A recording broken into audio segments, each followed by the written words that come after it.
Hello, everyone, and welcome to Death Talk Unscripted. I'm a death walker. My name is Paula, and I'm your host.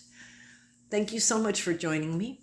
Have a seat. This is where we talk about death in a raw, honest, and very clarifying manner. So, tonight's episode is what I have come to call the war on care. It is, from my perspective, a clinical examination of how the opioid policy in this country is harming the elderly, the chronically ill, and the most vulnerable of our society, which is the dying. So, I was told that this was, when I had someone read it, they said, an evidence-based indictment of a system that fears addiction more than it fears suffering. And I absolutely believe that is head on, dead right. And I'm glad that they got that particular deal from reading this paper that I had put together. So I think one of the things that we should talk about, first of all, is when policy, any policy, but I'm going to be talking about the opiate policy in this one, becomes a form of punishment. The United States, which, if anybody's been around long enough, you have heard, oh, the war on drugs, we're winning. Well, I'm here to tell you that the United States did not solve the opioid crisis or end the war on drugs. It was just redirected. It was redirected into fear-mongering, and it was also redirected towards the wrong bodies in society. Today, the elderly, the chronically ill, and the dying, they're treated as if they're responsible for the addiction epidemic, as if their legitimate need for pain, relief, sleep, comfort is somehow dangerous to the public. This is something that we have been fed. This is something that we have been led to believe to be some significant truth when it's exactly quite the opposite. The result, therefore, is a system where end-of-life suffering is not only common, but structurally enforced. So what I'm going to be presenting today is going to examine clinically and directly how the opiate era policies have created severe suffering, sleep deprivation, untreated pain, increased suicide risk, and a systematic cruelty at the end of life that just shows the complete lack of humanity that we are currently experiencing as a species. This is not an opinion. This is evidence that I'm going to be discussing. Severe suffering at the end of life. Can you imagine? Imagine your life and imagine just for 1 minute how it would be in that last context of time to be suffering. So this is a clinical definition that we honestly keep ignoring. I'm going to start off in palliative medicine. Severe suffering is a clinical threshold. It's not a metaphor. It includes pain, insomnia, agitation, breathlessness, anxiety, delirium, and any symptom that significantly impairs a person's ability to function or to rest. I'm sure we've all experienced where we haven't been able to sleep and it's gone on for 1 night, 2 nights, and the longer it goes on, the longer we're that sleep deprived, it really affects us physically. Now imagine that physicalness on top of chronic illness, on top of end-of-life cancers, on top of MS. So it really is comes full circle. It really lets you realize that everything is connected. Sleep deprivation is one of the most clinically severe symptoms of a dying person. And not only that, it's one of the most severe symptoms that they can experience. There's some Harvard research that shows that 24 hours without sleep impairs the cognition to the level of a blood alcohol concentration of 0.10%. That's legally drunk. 2 to 3 nights without sleep produce cognitive failure, emotional instability, depression, and inability to perform basic tasks. Now think about that. This is all occurring in the elderly, in the chronically ill, and even in the dying. And we're saying, okay, maybe we'll do something. Maybe we won't. And for me, I think it's all about, where's the humanity? Where's the empathy? Where's the compassion? For a dying person, this is not discomfort. It is clinical harm. Everybody spouts, do no harm, do no harm. Well, harm is being done right in front of us. Right and at the most vulnerable time in a human being's life, or at least the very last vulnerable time. Yes, and here's the thing. The sleep medications are routinely withheld due to an opioid-era fear of respiratory depression. These people are going to die. They're going to have respiratory depression. It's going to, their lungs are going to stop beating anyways. They're going to stop breathing. The heart's going to stop beating. So this respiratory depression it's just an oxymoron in so many ways.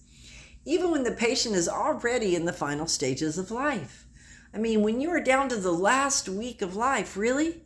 We're going to worry about respiratory depression, but we're going to let them feel we're going to let them feel all that discomfort that they were feeling?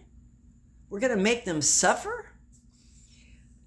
And the refusal to treat insomnia at the end of life is not evidence-based care. It's a policy-driven cruelty is what it is.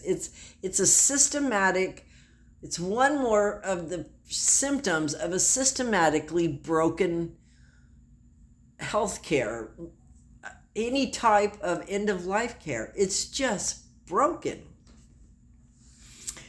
One of the things, I'm going to stay with sleep deprivation for a little bit, and I'm going to talk about that in terminal illnesses now.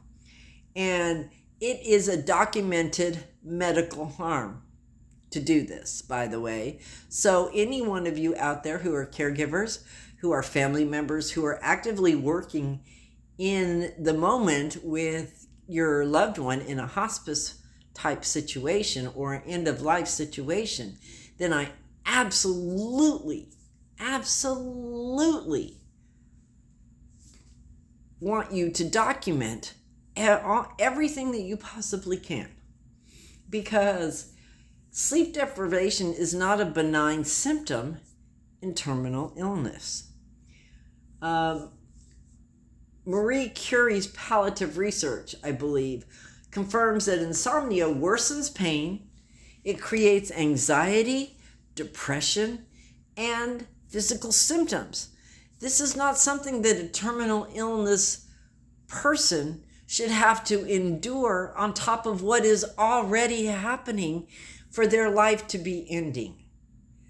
Do you see how it's just cruel to extend these kind of things? It reduces the ability to cope with the illness and increases the distress to both the patient and the caregiver and the family, because they are led to believe that they are failing their loved one. They are not doing enough. They are still witnessing the agitation, the anxiety, the pain. And all that goes through their mind is, what have I done wrong? What have we done wrong? Despite this, sleep medications, they're often denied to dying patients. Not because they're unsafe, but because clinicians fear regulatory scrutiny. And that's the other side of the coin. Most of the people that I know in the death working industry, the end of life, the hospice, palliative care units, they are all kind, for the most part, the ones that I have met, 90% of them have all been kind, caring human beings that have been traumatized by a system that no longer allows them to use their calling in a healing and loving way.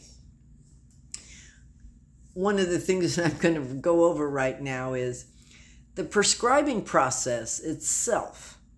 For these professionals to prescribe the sleeping medicine, they put the biggest barrier in front of it and said, okay, do your best. Physicians must justify every sedative. They must document every risk and anticipate every potential accusation of hastening death. This is what we're worried about. This is the stress we're putting on these doctors, rather than letting them go out and be kind, compassionate, and helpful at the end of life for people who are terminally ill. A lot of the clinicians admit privately, they were talking to me, and I also sat in a group Zoom meeting about this, and they privately admitted that they avoid prescribing sleep medications because the regulatory burden is too heavy and the professional risk is too high. So they're being blackmailed and bullied into not. Think about that. They're being blackmailed and bullied into causing harm for the dying. They are being blackmailed to withhold the proper care, the proper medications. So if you're listening right now, yes, this sounds ludicrous. It sounds crazy. But more importantly, it sounds downright inhumane. And so there is also the denial of sleep at the end of life. It's not a medicine. It is fear masquerading as caution. And if you ask a dying person, would you rather have fear masquerading as a caution and caution beware and ew, or do you want the damn sleep pill so that you can go to sleep? And it's okay if you don't wake up, by the way. I'm okay if I don't wake up. I'm on my way out anyways. It's not like I was going to recover and jump up and say, woohoo, I'm back alive again. So anyways, got a little over the top on this one, but that's just the insanity level that we are at. It is such a illogical time. Everything is illogical, backwards, out of alignment, way out of tune. And so that's kind of what brought this article about, because every place I would go, I kept seeing this happen and that happen. And I heard some woman, I was in a nursing facility, and one of my clients, we went to see her mother, and we were passing this room, and this hospice person, I'm assuming it was a person who worked at the nursing center. Apparently their family had said something about making their family member more comfortable. And this woman said, we are not in the business of making 84-year-old women drug addicts. And of course, if I had been really paying attention, I would have gotten her name. I did end up reporting her to the agency, but this is where we are. This is what's going to be, this is what's happening. So We're going to move into what the opiate restrictions are in hospice. What does this equal? This equals the collapse of comfort care. These restrictions have literally just about collapsed our comfort care that we use. Hospice care relies on opiates for pain, for breathlessness, for cough, for anxiety, and for what is also known as terminal agitation. These medications, they're not optional. They are fundamental to comfort care. Yet research shows widespread medication shortages, reduced opioid prescribing, stigma, and a huge undertreatment of pain. Diversion policies treat families like suspects now, and clinicians, they're potential criminals. You give them a pad and a pen and they'll corrupt. They'll start whipping out those opiates left and right. Pretty soon, every elderly person, every terminally person will be an addict, and then we're going to have to contend with addicts. And it goes round and round in absolutely insanity. Anyways, the Hospice and the Palliative Nurses Association, and I believe it's the American Society for Pain Management Nursing, they warned, they have been warning that opiate crisis policies have seriously compromised pain care at the end of life. So these organizations, they've been following this, and they have been keeping data and tracking what's going on. And they specifically say seriously compromised.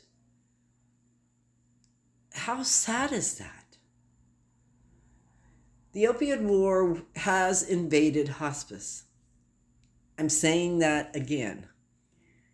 The opioid war has invaded hospice. A space designed to prioritize comfort over cure. Instead of easing suffering, the system now polices it. Doctors and nurses who once saw their work as a calling now fear retribution, investigation, and some of them professional ruin. I know several doctors who are in jail serving time because they gave them not the generic morphine, but the good morphine to a patient that was 94 years old and had breast cancer and brain cancer. And he's sitting in jail.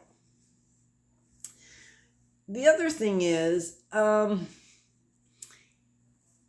instead of easing the suffering, the system now polices it, like I said. And the opioid war has not only harmed the patients, it has damaged the moral and clinical integrity of the professionals who care for them.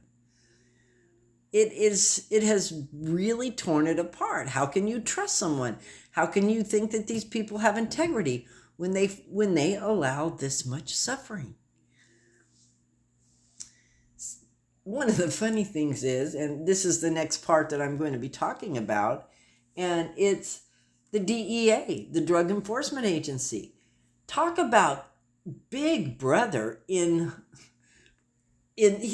being so far over the line, so far reaching, that they honestly think that they should own the bodies, and in owning the bodies, be able to dictate how each body's going to die, whether it's going to suffer. Can you imagine the arrogance of that? And we just handed it over and said, here you go. Do it. We don't want to mess with it. Well, they did. So the DEA diversion policies, this is when, the first one I said was when when the wrong people are being punished. This one says when regulations become punishment. The DE diversion policies require locked medicine boxes, strict pill counts, disposal monitoring, surveillance of caregivers, and a documentation of every dose.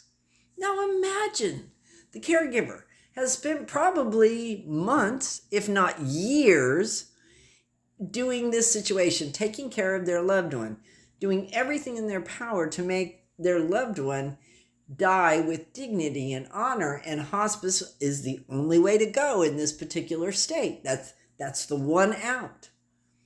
And you don't even get the full benefit of it. You're going to give them knockoff drugs. You're going to make the caregivers and the family members feel like you're going to make them feel like they're criminals, like they've done something wrong. You're going to show up as some sort of law enforcement and be demanding and rude, and this is all going to be okay for the dying person? You really think that's going to leave energy that's going to bring a good death to anybody? So these policies were designed to prevent misuse. Yes, we understand that. But in hospice, they create delays in medication access.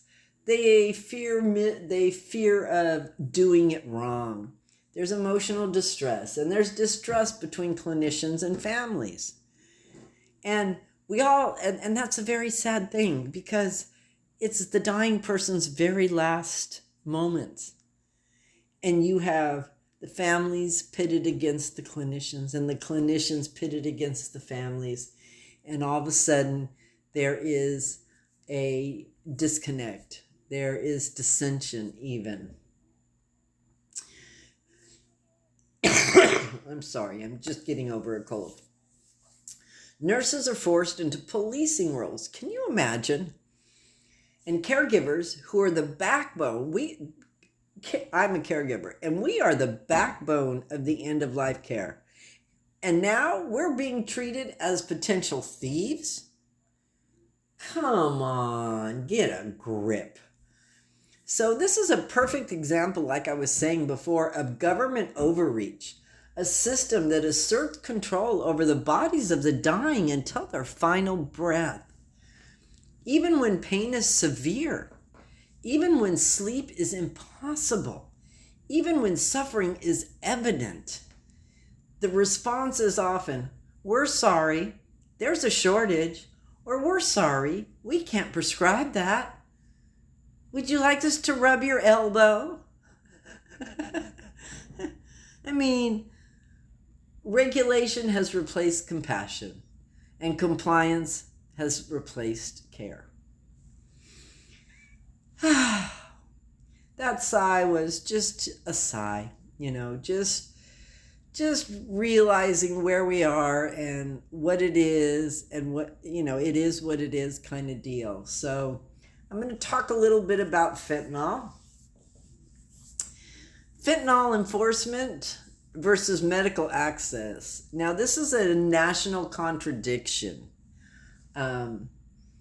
Illicit fentanyl floods American streets. And by that I mean the DEA allows this because when they flood the streets with the illicit fentanyl, their logic behind that is they are tracking larger networks. You with me on that? So they lay the drugs, the illicit fentanyl, back out on the streets in hopes to catch a bigger fish. However, here we go. When it comes to medical fentanyl, regulated, safe, and essential for severe pain, it's restricted, monitored, and often denied to the elderly, the chronically ill, and the dying. This contradiction is not medical. It is political. So you're going to have the illicit fentanyl all over the streets. And then the medical fentanyl, you're not going to dose out? You're going to hoard that and keep... So here's a little thing that I would say. It's going to be really raw, so get ready for it. All of us better go out and find a drug dealer to get the good shit. That's it in a nutshell. You should put that in your death plan. Because the way this is going right now, you would get way better stuff, and it would be way less restrictive. The same.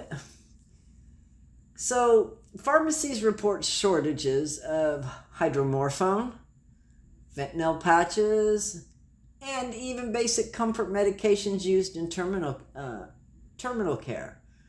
And, the streets, like I said, they're just saturated with opiates, all kinds of opiates, Oxycontin, I'm just speaking of a couple here in this deal.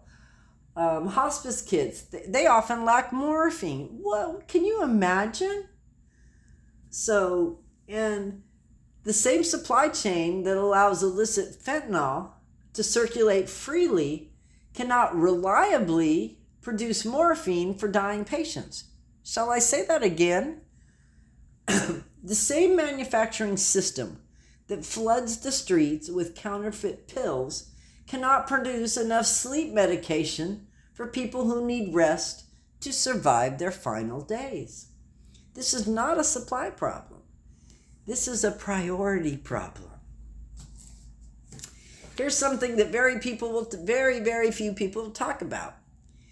When it comes to end of life, in chronic pain or untreated pain, or even in some case, dying patients who absolutely do not want to go through hospice, period.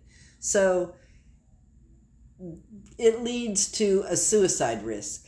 And the suicide risk is in chronic illness, untreated pain, and in the dying elderly population. Untreated pain and sleep deprivation increase despair, depression, and suicide ideation. Research shows too that sleep deprivation worsens depression and anxiety if they're already in it. Caregivers experience psychological distress and increased mortality. And terminally ill patients with uncontrolled symptoms experience illness or terminal diagnosis. Suicide is not chosen out of impulsivity, but out of the rational assessment. The suffering is unbearable, the symptoms are untreated, and the system refuses relief. When those three are combined together, you and I both know that suicide will be the end result from that. Here's the thing about that, though. These deaths are not counted. They are not tracked. They are not acknowledged in any national database. So if you wanted to find out, you couldn't. Yet, they are a direct outcomes of a policy-driven suffering. A humane society would record these deaths, analyze them, and respond to them. Instead, we hide them behind the rhetoric of preventing addiction. There's a really cool little infomercial in there somewhere, I'm freaking sure. Our system will proudly say, we didn't let them become addicts. Hoorah! Hoorah! One thing our society will never say is, we let them suffer. So I've kind of gone over a few simple things of the opioids and the fentanyl and the sleep deprivation, and I've talked a little bit about the federal government and how it overlaps into the system. It's all a war on care. That's what it is. Anybody who needs care. Back surgeries aren't getting pain medicines. They tell you to walk out with a Tylenol. Hip replacements now are given with a nerve blocker that may or may not. There are so many side effects to that nerve blocker on a permanent basis. And then told to be given Advil or Tylenol or whatever it is. It's everywhere, It's everywhere, people. I do want to kind of throw this in here because it is very much part of this equation, and that's the advocacy groups that are fighting for human pain and sleep management. They are out there. Despite the political climate, several professional bodies, they continue to advocate for human pain and sleep management. The Hospice and Palliative Nurses Association is one, and I believe I stated this earlier. It warns of the opioid crisis responsive have compromised pain care. The American Society for Pain Management, their nursing calls for removal of barriers to end-of-life pain relief. Just open the floodgates and give it to them and let it be done. Pain medicine specialists and palliative care physicians argue that comfort is a moral obligation, not a regulatory risk. So if we could get a few of those more palliative care specialists on board with us, we might be able to remodel the system on some level. Outside the clinical world, there are patient advocates and influencers have begun speaking openly about the failures of the pain management system. You can go on any platform, TikTok, Instagram, Facebook, Substack, YouTube, X, Telegraph. There's so many. I mean, I'm sure I missed so many of them. But they talk openly about the failures of the pain management system. There are voices such as Pain Patient Advocate on Twitter, the Chronic Pain Advocacy Alliance. There's National Pain Advocacy Center. Don't Punish the Pain. It's a huge rally. There are legal nonprofits like the Pain Patients Legal Rights Foundation. And they're all pushing for reform. These groups highlight the lived experiences of people who have been denied pain relief. The structural cruelty of the current policies, they are clearly able to articulate this because they've actually gone through the process of it. And the urgent need for balanced opioid regulation. Their advocacy is powerful, but policy has not changed, unfortunately. There's a clinical survey that or a clinical summary that I kind of put together with a couple other people this week. And we just put it out there as what the evidence shows. The evidence is viewed as a whole. A clear pattern, there's a clear pattern that emerges. The opioid war was created, let me start that over. The opioid war has created a system where suffering is not only common, but structurally enforced. Sleep deprivation is treated as a minor inconvenience instead of a severe clinical system. Pain is undertreated because clinicians fear regulatory scrutiny. The dying are denied comfort because the system fears addiction more than it fears cruelty. And last but not least, the evidence shows that the pain management system itself has become dysfunctional, a maze of suspicion, of fear and mistrust that fails more than half of the population and leaves patients feeling criminalized for seeking relief. They feel like a criminal because all they want is relief. Doctors and medical personnel, they're not immune to this harm. Many fear retribution, investigation, and a lot of them will end up losing their license. What was once a calling for many of these people who are in this profession has now become a liability. Their ability to provide humane care has been compromised, and they've been compromised by everything that I have been speaking up here before, by policies that value control over compassion. This is not a war on drugs. This is what I called it in the beginning. This is a war on care. I'm going to wrap it up and I'm going to give you my conclusion. It's been a really good talk for me. I got a lot of stuff out that I wanted to get out to you guys. I wanted to kind of pop with my voice and stuff like that to really get you to understand how the manipulation is, how they lay the foundation and then justify all the pain, all the suffering, and it's just not necessary. So, the conclusion, ending the war on care. The opioid war, from my point of view, has become a war on comfort, a war on sleep, a war on pain relief, a war on the elderly, a war on the chronically ill, a war on the dying. It is a war that fears addiction more than it fears suffering. A war that fears sedation more than it fears despair. A war that fears liability more than it fears cruelty.